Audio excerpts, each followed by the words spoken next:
The University of Michigan has offered a 6-year, $48 million contract to Jim Harbaugh to come home.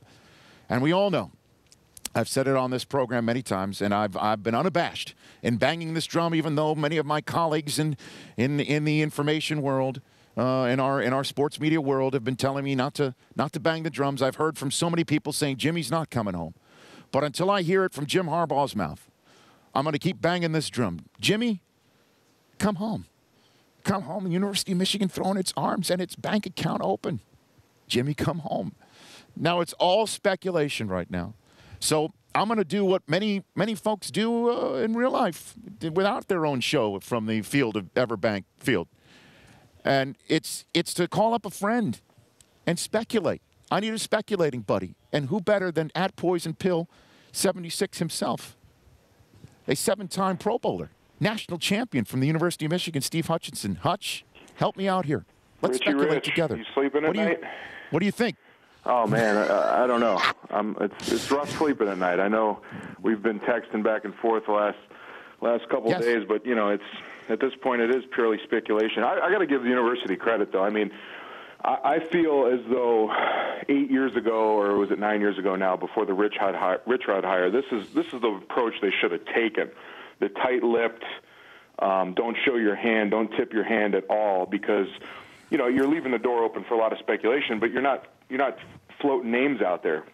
You know, I mean, you've never heard anything about Harbaugh from the university's mouth. It's just what everybody's writing. So it's not like they've put out a list of 3 or 4 candidates and they're gonna, you know, the first you guys fight over it, first one to take it, it's theirs. You know, it's I got to give them credit the way they're doing it. Well, Hutch, you know, that's the thing that I'm now wondering is the leak and why it came out and who's the one who's doing it. And everybody's saying, well, it's leverage for Harbaugh.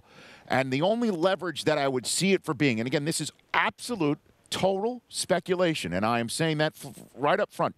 The only reason why it would be out there is to fire a shot across the 49ers bow to say, this is out there, and I can take this thing and leave you, right, scot-free, which I'm assuming he can do, and that they can't get whatever draft compensation they might be able to get if they trade him within the NFL. Well, that might, was, you know, or we it's just... Go ahead. Sorry. Go for it. No, I discussed this last week on the Big Ten Network. I mean, you know, everybody was asking me, well, what are they going to do? What are they doing? And I don't know. I mean, the university's not calling me. You know, Jim Hackett's not calling me for my input. But to me, when you're in the mid, if you're going to hire a college coach or your sights were set on one of these big-time, up-and-coming younger college coaches, now's the prime time. I mean, you're missing because pretty soon you're starting your recruiting season, and you want to have a coach that's been there a couple weeks, get the word out.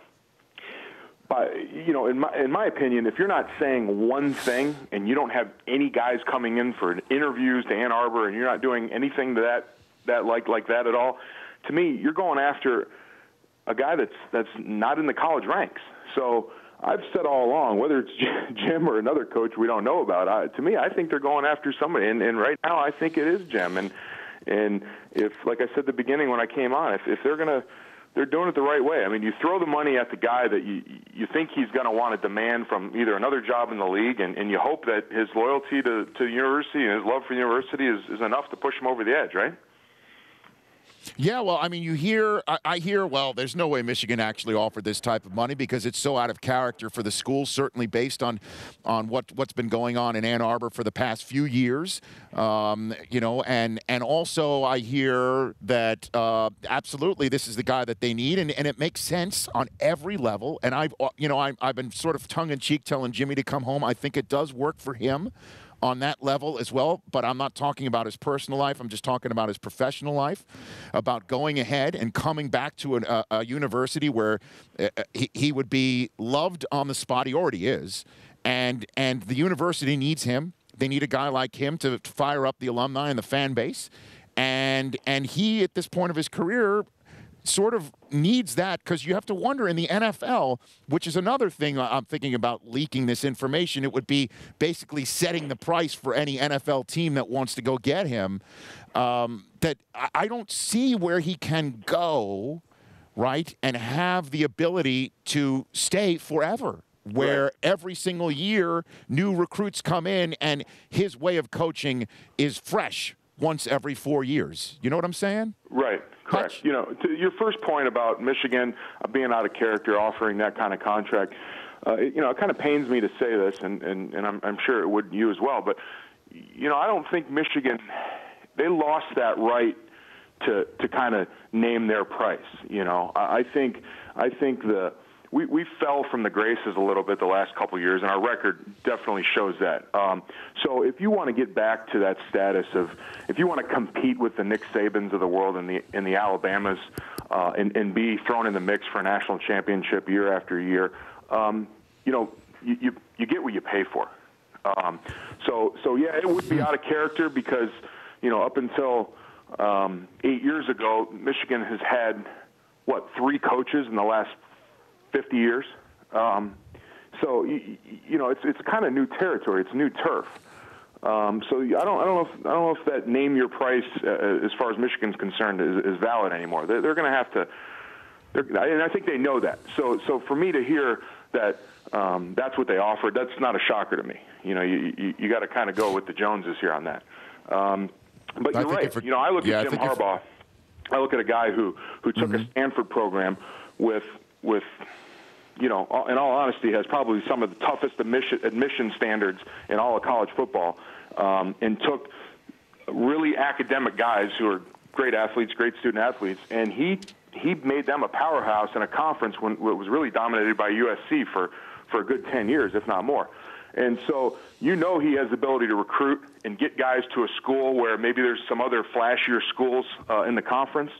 I just think that right there, it shows you. And it's his school, it's his name, and if he can turn that around, like you said, you know, I think the college level. That's a legacy, man.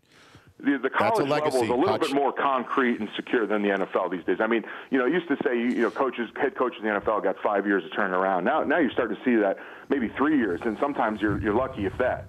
So to me, you just add it all together. It's the security, potential security, job security. I don't know. It would. Maybe we're living in a dream world here. You know, what do you think, Rich? That's my question for you. That's my last question for you, Hutch. In the 30 seconds I have left here, I don't want you to give up everything that you're getting texted and you're hearing from boots on the ground in Ann Arbor and throughout the NFL community. But based on what you're hearing right now and where you're feeling right now, yes or no, does he do it? What do you think? I don't know. I would say yes, and that's just probably more wishful thinking. I don't know. I mean, I don't know. I don't really have any. I don't have. I would make a good politician, I guess, right now. Well, you know, I don't know. I don't know, Rich. I mean, I want to say he does, but then, you know, I listen to the reports and read the reports. You know, you as well. And when Ian Rappaport breaks the news, and maybe he's using his leverage. I don't know. I would like to think he wouldn't, but you don't know. Hutch, thanks for calling in. I think what our conversation what the conversation that we're having mirrors the conversations that alums and Wolverines are having throughout the whole country and world right now about whether Jim's going to do this. And he's got a big game coming up this weekend against San Diego. So thanks for calling in, Hutch. I appreciate it. Best of Landon. The Rich Eisen Show, weekdays at noon Eastern. On Audience.